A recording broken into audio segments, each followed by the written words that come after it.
First of all, we have Kenya Moja, one Kenya, that has brought together different members of parliament from different tribes.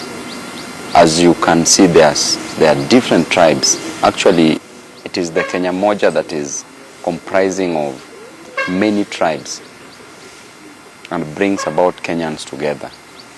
We are not a third force. We are the only force, because there is no any other alternative to leadership. When you look at the way the government is working, the main intention why we came together is so that we can provide checks and balances to the excesses of the government. We are not happy with what the government does. We are not happy with the extrajudicial killings. We are not happy with the corruption in the country. We are not happy with the high cost of living. We are not happy with the overtaxation of Kenyan citizens. We are not happy with the high cost of education in this country. We are not happy with unemployment rate in this country. So as youthful members of parliament, we've decided to come together to provide an alternative leadership. This country is going to remain for us. We are closer to the future than any other person who is older than us. When you look at the law of succession, Mr. Melita, the law of succession, there's a doctrine called the doctrine of Comorientes. It tells you that if a person who's older and a younger person dies at the same time, it is presumed that the older person died faster. So if an older person is to die through natural ways, then it is presumed that an older person will die faster than a younger person. That tells you that every other person who is older than us may die faster through natural causes than us. So that tells you that the country will remain for the younger people. If we remain in a country that is destroyed by those who are ahead of us, then we will have no country to take care of. We are leaders of today. We are leaders of tomorrow. And we want a nation which will be better for us and for our generation. So that is the reason why we decided to come together as the only force, not as the third force. Because if we can be the best force, why do we want to be the third force? We are not the third. We are second to none. We are not playing a second fiddle. We are second to none. We are the first force. We are the only force. But the only force with an intention to be passionate, to fight for the interest of Kenyans. But you see, Melita, you've seen people with political parties but have no following. We may not have a political party, but we have the people. Every Kenyan is in our team. We have the people. Every political party is always registered with an intention to get the people. But the moment we have the people, then in ourselves, the name Babu Owino, ain't it bigger than almost 100% of the political parties in this country? So Babu Owino alone is a political party. Right? Yeah, so Babu Owino can be elected even without a party. You know, Melita, we are not rebelling in ODM. We are not rebels. We are working within the dictates and principles of democracy. And ODM means Orange Democratic Movement. Therefore, we are working within the dictates and the principles of the party.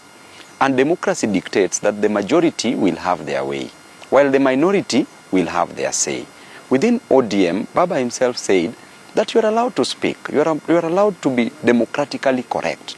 Being democratically correct means that those majority, let them have their way, and also the minority within ODM also should have their say. And that is what we are trying to do. We are working within the dictates and principles of ODM party. Those who are rebels are the ones who went to boo Baba the other day when they called for a joint PG, that is UDA and ODM. Why did ODM MPs decide to boo Baba? Ain't that rebellion? Ain't that lack of loyalty? That is disloyalty. For those of us who didn't go, we knew what was going to happen, so we didn't want to be part of the people who were planning to boo Baba. But otherwise, we are working within the dictates and principles of ODM as a party. You know, Melita, we are the honor of the people. We are the way we are, we have the people on the ground. In politics, there is the sky and the ground. The sky are the principles. And the sky will always depend on what the ground says. But if we can get to the ground directly, then we don't need the sky. The only person we need in the sky is God, who is in heaven and who is also omnipresent. But a fellow human being who is also looking for the people on the ground, we can go and get the people on the ground. Of course, we are still talking as members of Kenya Moja, and we are making decisions at the right time. We will know the candidates to support. We will want the candidates who are pro-people, not pro-government. Candidates who will work for the people, not candidates whom after being elected will serve their own selfish interest. So we are still talking, and I'm very sure that we are going to support some of the candidates across the country. And whoever we will support, we will win. That person will win. The outfit already. As we speak, Kenya Moja has 70 members of parliament.